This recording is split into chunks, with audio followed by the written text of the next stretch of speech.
Good morning, everyone. This is Pablo with Soklene Supply. We have a demo class here for concrete polishing with Rob Fairfield. So let's take a look, see what he's doing.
Rob, say hi to our friends on Facebook.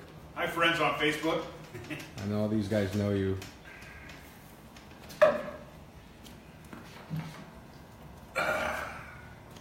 Let's see where we are.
What are you putting away, Rob? The densifier. I just laid out here so they could see the O'Hara. Put it back down. So basically, the steps of a 200 or 100.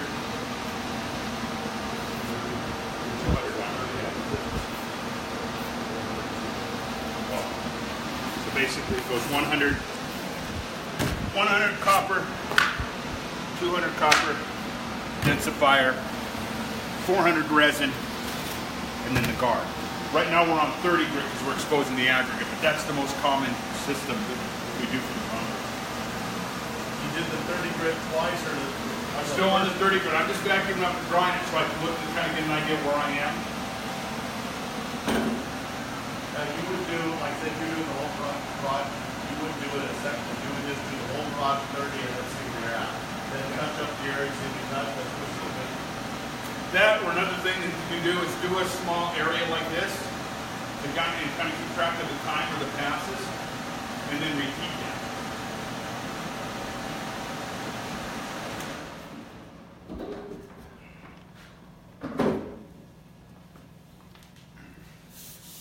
Alright, so basically what I'm looking at, we're still not through the aggregate here. But you're looking, you can see here, here's a low spot in the concrete. Very little aggregate here. I still have a lot of the cream. Right. So what I'm looking for is consistency in the color. Here's higher areas that are taking longer to dry because we're deeper in the concrete, and that's also visible by, we're starting to get bigger size of the aggregate now.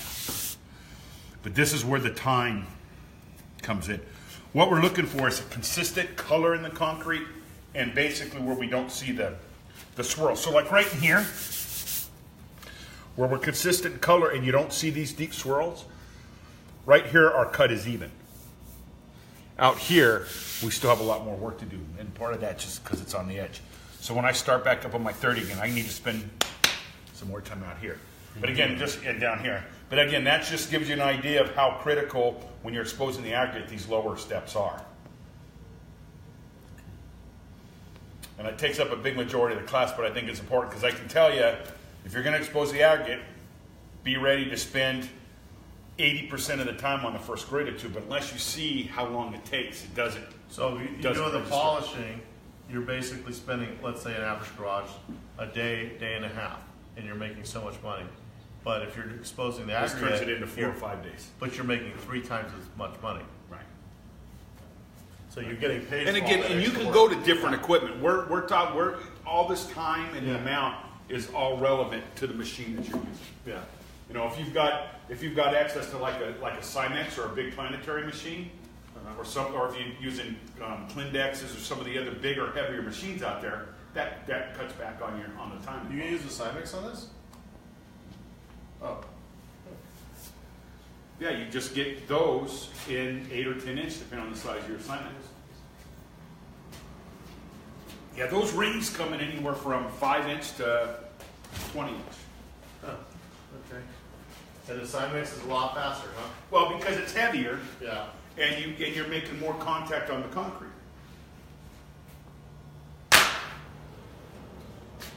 The other, a step up from this machine that cuts about 20% of the time off on the grinding is that orbital, like what he's got over there. Yeah, he's bringing it now. That cuts a lot of time Why is that? The speed or? because of the way it cuts, the way it orbits. Bring it in here. He's bringing it in here. Show these guys this machine. And it's.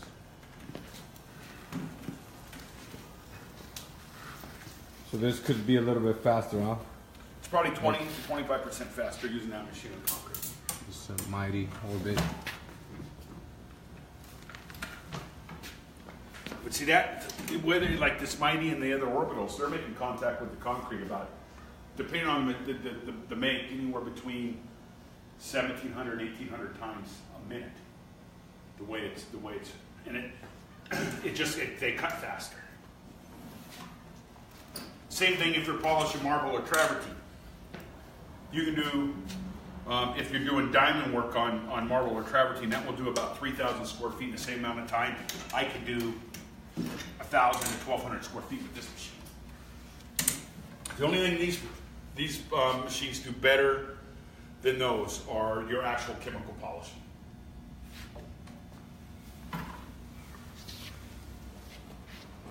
Well, only Soklene supplies?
By the smile on your face, you heard that.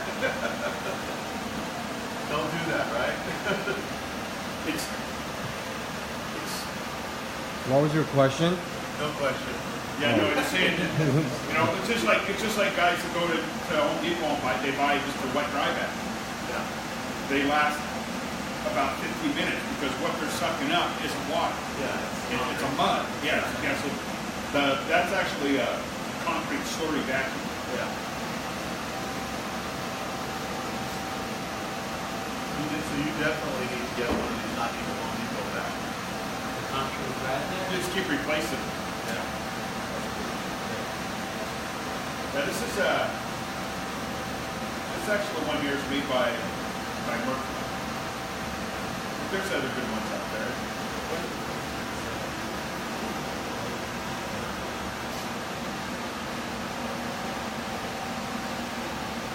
See, a lot of we don't have near the swirls that we had, which means we're getting closer. And I'm not worried about these down here.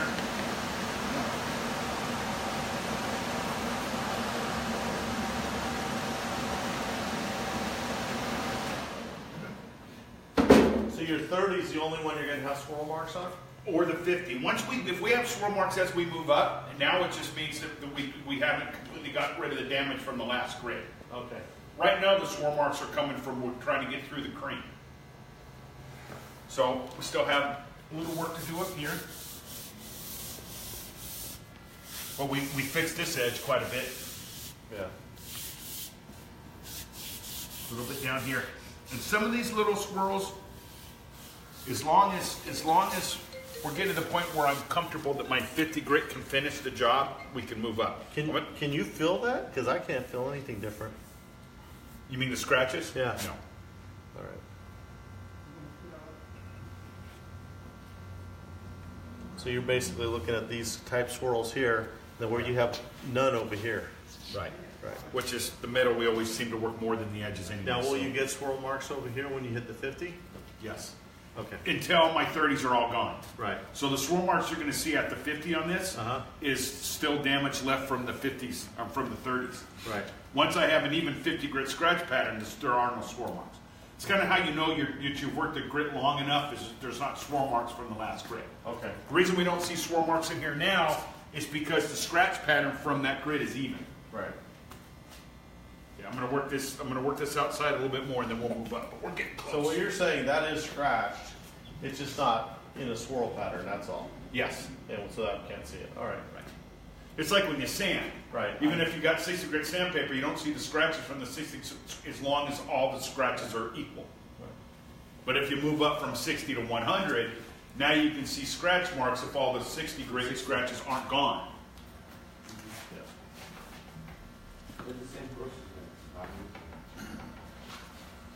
About another 10 minutes and we got it good. But again, I do this so you can see, instead of taking my word from it, and most of your customers aren't going to pay for this in their garage, for the aggregate or the rock, unless they really know what they're talking about. What they want is they want it, and your customers aren't going to say, hey, can you polish the concrete? Hey, can you make my garage floor shiny? And that's really what we're doing here.